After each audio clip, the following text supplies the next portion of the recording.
उत्तराखंड में देश की पहली हेली इमरजेंसी मेडिकल सर्विसेज शुरू होने जा रही है, जिसकी घोषणा केंद्रीय नागरिक उड्डयन मंत्री ज्योतिरादित्य सिंधिया ने की है। हेली इमरजेंसी मेडिकल सर्विस के लिए ऋषिकेश एम्स में हर समय एक हेलीकॉप्टर तैनात होगा। 150 किलोमीटर एरिया में होने वाली घटनाओं में घायलों का रेस्क्यू होगा। हेली इमरजेंसी मेडिकल सर्विसेज की घोषणा के बाद सीएम धामी ने प्रधानमंत्री नरेंद्र मोदी और केंद्रीय नागरिक उड्डयन मंत्री ज्योतिरादित्य सिंधिया का आभार भी जताया। हेलीकॉप्टर इमरजेंसी मेडिकल सर्विसेज का आधा खर्च केंद्र और आधा खर्च राज्य सरकार उठाएगी। इमरजेंसी हालात में इस्तेमाल होने वाली ये सर्विस बिल्कुल निःशुल्क होगी।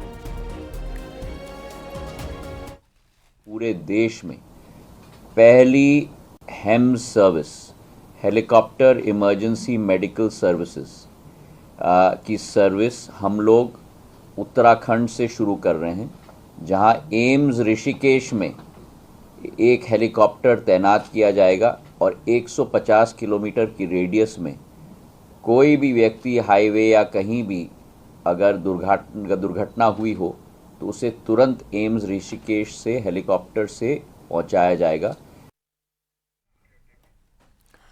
बद्रीनाथ धाम के कपाट खुलने की तारीख अब तय होने के साथ साथ ही चारधाम यात्रा की तैयारियां भी युद्ध स्तर पर शुरू हो चुकी है। मुख्यमंत्री ने यात्रियों की बढ़ती संख्या के मद्देनजर विभागों से पिछले यात्रा अनुभवों से सीख लेते हुए तैयारी करने को कह दिया है।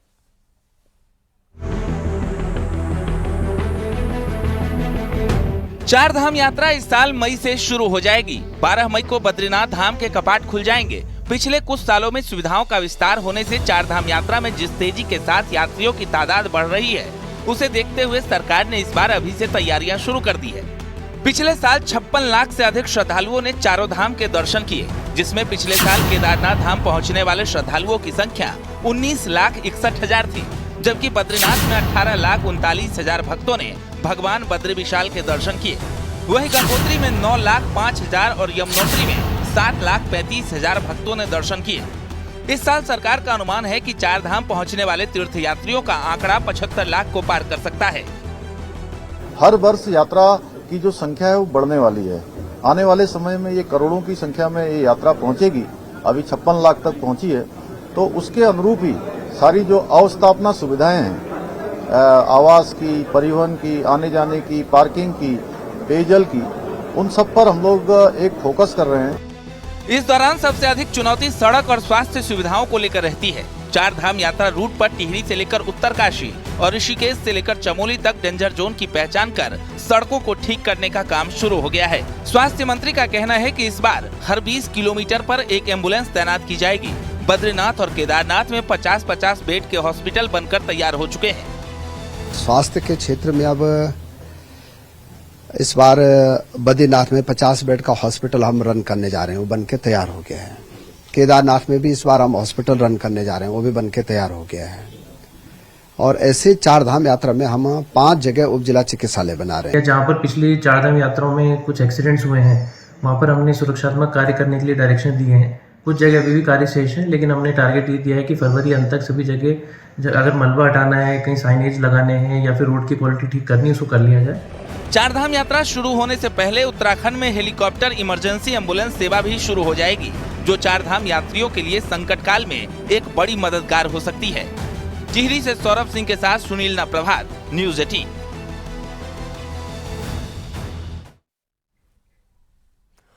और उद्यान घोटाले में सीबीआई जांच का दायरा लगातार बढ़ता चला जा रहा है। सूत्रों के हवाले से खबर है कि जल्द सीबीआई घोटाले के आरोपियों पर एफआईआर दर्ज कर सकती है और अब तक करीब 16 ऑफिसर्स और कर्मचारियों से पूछताछ हो चुकी है।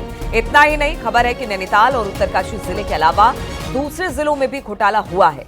उद्यान घोटाले की पहली एसआईटी जांच हुई थी, जिसमें करीब 10 ऑफिसर्स कर्मचारियों के नाम सामने आए थे, लेकिन अब ये नंबर बढ़ता ही चला जा रहा है। और खास बात यह है कि अभी सभी अफसर कर्मचारी अभी भी विभाग में कामकाज संभाल रहे हैं। सूत्रों के अनुसार सीबीआई अब तक 2 राउंड की पूछताछ कर चुकी है और जल्द एक और राउंड की पूछताछ हो सकती है, जिसके बाद एफआईआर दर्ज करने की तैयारी की जा रही है। वहीं आरोपी डायरेक्टर हरमिंदर सिंह बावेजा हिमाचल प्रदेश में।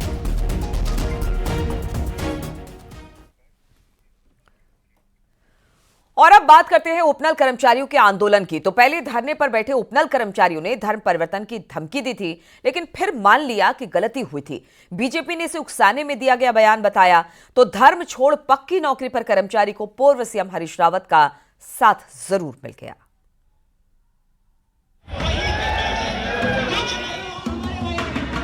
हमारी मांगे पूरी करो।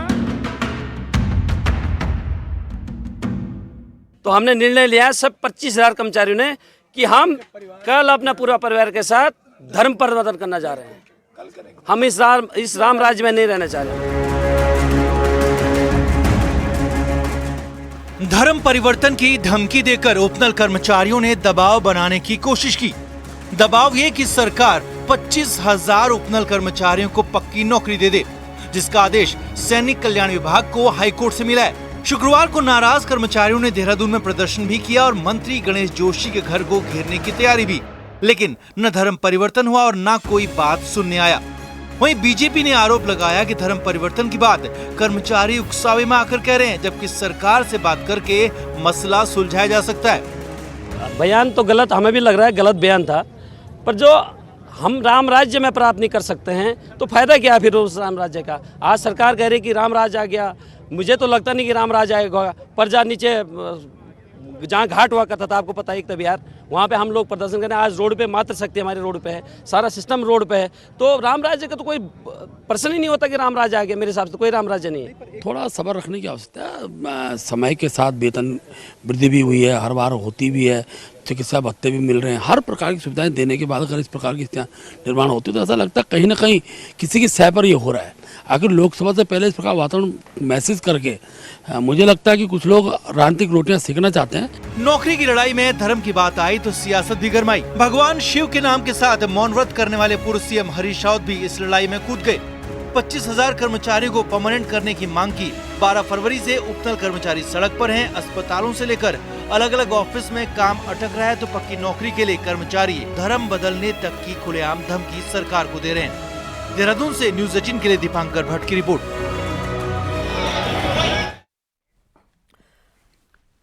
और एजुकेशन सिस्टम को पटरी पर लाने के भले ही लाख दावे हो, लेकिन ये दावे हकीकत में कहीं नजर नहीं आते। हालात ये कि पिथौरागढ़ में बीते 3 सालों में कई स्कूल बंद हो चुके हैं।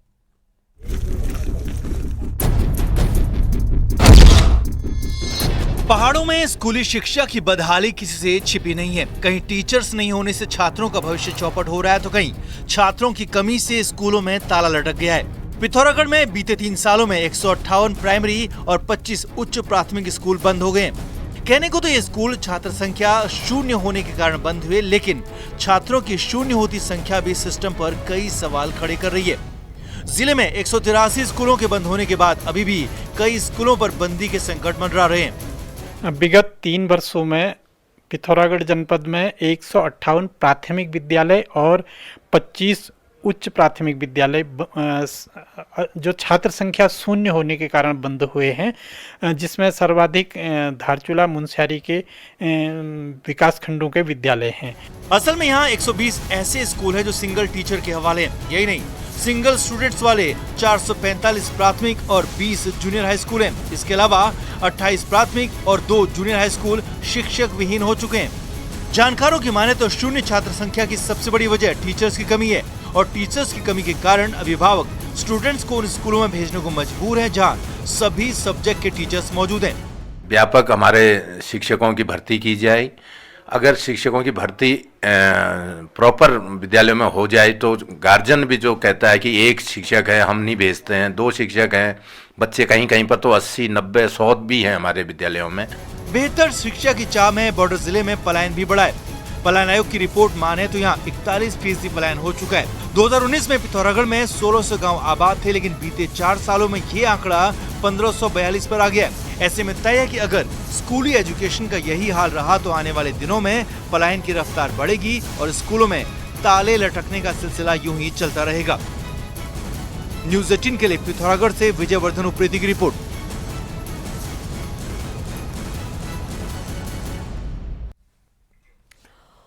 और अब देख लेते हैं पहाड़ टॉप 10। अल्मोड़ा में मानदेय बढ़ाने की मांग को लेकर आशा वर्कर्स ने धरना प्रदर्शन किया और केंद्र के साथ राज्य सरकार के खिलाफ नारेबाजी की। विकासनगर के सरकारी अस्पताल में संविदा कर्मचारियों की हड़ताल से स्वास्थ्य सेवाओं पर असर पड़ रहा है। मरीजों को भारी दिक्कत हो रही है। अल्मोड़ा गांधी पार्क में सभी विभागों के उपनल कर्मचारियों का आंदोलन शुरू कर दिया। नियमित करने की मांग को लेकर कर्मचारी आंदोलन पर है। चक्राता में वीर शहीद केसरी चंद्र डिग्री कॉलेज डाक पत्थर के द्वारा राष्ट्रीय सेवा योजना के 7 दिवसीय शिविर का शुभारंभ हुआ। टेरी जिला प्रशासन इन दिनों चारधाम यात्रा रूटों को दुरुस्त करने में जुटा हुआ है, जिसके लिए प्रशासन द्वारा परिवहन विभाग और संबंधित अधिकारियों के साथ बैठक की गई। 2024 की चारधाम यात्रा के लिए BKTC और यात्रा प्रशासन की तैयारियां शुरू हो गई है, जिसके लिए मीटिंग का दौर भी शुरू हो चुका है। पौड़ी के ऐतिहासिक ब्रिटिश कालीन कलेक्ट्रेट परिसर को अब हेरिटेज बिल्डिंग के तौर पर संवारा जा रहा है, जिससे ये पुरानी धरोहर पर्यटक और स्थानीय लोगों को जल्द एक नए स्वरूप में नजर आएगी। रामनगर के चूना खान में चौथी राज्य स्तरीय ओपन टेनिस टूर्नामेंट का आयोजन हो रहा है। लॉन टेनिस की प्रतियोगिता 18 फरवरी तक चलेगी। बागेश्वर में फायर सीजन को लेकर वन विभाग पुख्ता तैयारी का दावा कर रहा है, लेकिन बारिश कम होने की वजह से जंगलों में नमी नहीं है, इसलिए आग लगने की घटनाएं ज्यादा हो सकती हैं।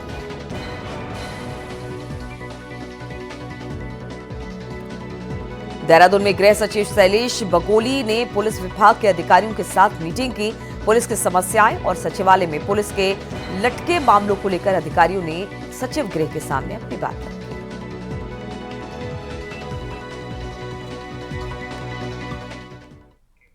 और रुकेंगे छोटे से ब्रेक के लिए, आगे